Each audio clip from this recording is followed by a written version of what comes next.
What's up, snake fans? Dave Palumbo here for Muscle Serpents Daily, and we're going to take a quick trip into the snake room. Hey, we're already in the snake room. I didn't even realize it. And we're going to take a look at a clutch that just landed on the ground. And man, this is an anticipated clutch for the year. Really wanted to see. I didn't know if it would go, actually, because the female was kind of on the smaller side. She was eating well initially.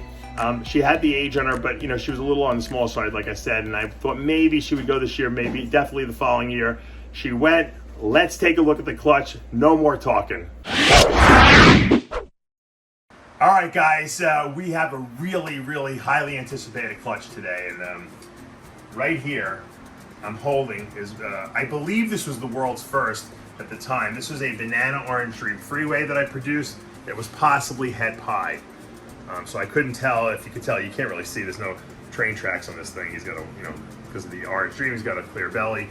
But this guy was exquisite when he was born, and he's still, you could tell, nothing. For a banana to have maybe one little spot on him, I mean, that's super clean. And so I love the Freeway project. Anyway, I wanted to see if I could possibly test out whether he is head pied. So I had a, not a young, but a virgin yellow belly pie that I got from my friend, and I bred them together. I didn't know if she was going to go this year, and it looks like, according to Pablo, who's working with me and helping me clean now, we got eggs. So we're going to take a look and see what eggs we got. We bred, once again, this banana orange dream Freeway, which is the yellow belly asphalt, of course, that's possibly head pied to a yellow belly pied. Let's take a look. All right, we're going inside the tub. Pablo was cleaning and he found this girl, very small girl, you can see, and she's on some really big eggs. How those eggs were inside of her, I have no idea.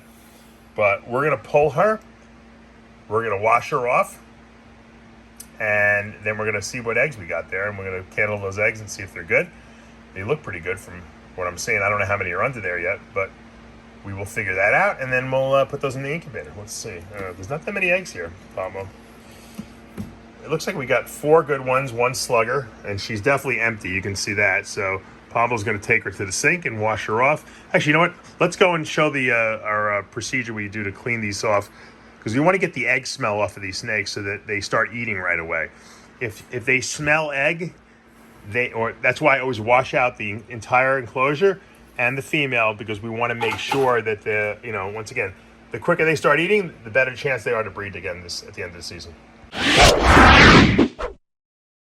All right, so I bring the snake over to the sink, and I try to set the water on like a nice warm temperature, not too hot. You don't want to burn them. Look how hollowed out she is. This is not a huge snake. She's not small, but she's not huge, and she really, she maximized everything. She was really good. She did a great job. I usually use a little Dawn dishwashing detergent, not a lot, I just put a little bit, and what I do is I just kind of rub it in around the vent area and around where she'd be wrapped around the eggs, because that's going to take away that scent. Some people just rinse them. I always use a little bit of Dawn, it cleans them up a little anyway. Sometimes they get a little gooky, and I just take a few bathroom paper towels, wipe her off, and she goes into a nice fresh enclosure. Not even anywhere near where she just was. So there's sometimes on the roof of where the tub was can be some egg smell too. So I don't want her smelling any egg whatsoever. So once again, when I feed in the next day or two, she'll start eating again.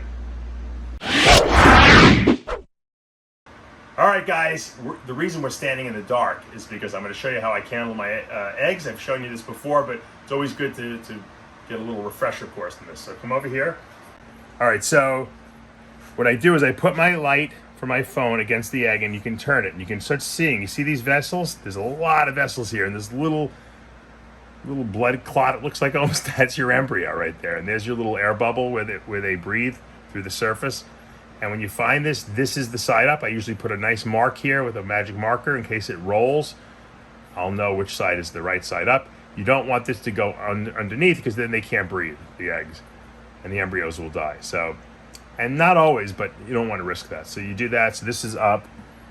Now we get this egg, and we'll put the light on it, and we will up. There it is right there. You see that little air bubble, a little kind of like blood clot, it looks like? That is your embryo. We'll put that up. Now obviously we take a slug you can see there's nothing in there. It's just pure white. There's no vessels, nothing. This is just a dead egg, essentially, or an unfertilized egg. Here, if we go right here, we can see the little, once again, right here, the clot. And look at all those, that's a lot of vessels. A lot of times you don't see this many vessels. I have to hopefully believe that this means that the egg is very healthy. There's a very rich blood supply to this embryo, and that this embryo will do very well in the incubator. Once we put it in there, so this is up, and then the final one will candle here. So you see the bottom, there's nothing here. And then as we move up, and then we find, oh, there we go. There's the embryo right there with the little bubble with all the blood vessels. So this side stays up, and we're good to go. And so that's how we do it. All right, guys, so you saw how we candled the eggs. Now we have them in the egg box here. I have them marked, so if they roll, it doesn't matter, because now I know, hey, look, I'm just gonna roll it back over because the black line should be on the top. We're gonna put a layer of cellophane here, and we're gonna close this up, put this into the incubator. I have my label made. I'll put 4 eggs down, so I know how many are in there. And if one goes bad, it goes bad, but these look like 4 good eggs, so fingers crossed these go to term. If we did have a het pied male, there's a very good chance we possibly could hit the Freeway pied, which would be fucking awesome. So that's the goal. All right, guys, that's gonna do it for today. I got one of my really top solid breeders here, my Anchi Orange Dream, yellow belly, high intensity orange dream at that. This female laid for me earlier this year, one of my favorite snakes. And we're in the middle of the breeding season here. We're getting eggs on the ground. We did have one clutch that I didn't show you. It was, what was it, Pablo, 6 slugs? 8 slugs. Ugh, that hurts. That hurts. You know what? I think it was my fault. I don't think I had the male one with this female enough. Sometimes when you breed a male from multiple females, you forget to put it in equally with all the females because you're really pushing for certain clutches you want to make happen. And you know, if I'm seeing locks, and I'm not going to take the male out from the female and put it in with another snake. So sometimes you spread your males a little too thin, and they like to spend more time with a certain female, and then you don't put them in enough with another, and then you miss that window. And if you miss the window, you wind up getting slugs, and that's what happened in this clutch, unfortunately. But we did get that awesome yellow belly pied clutch.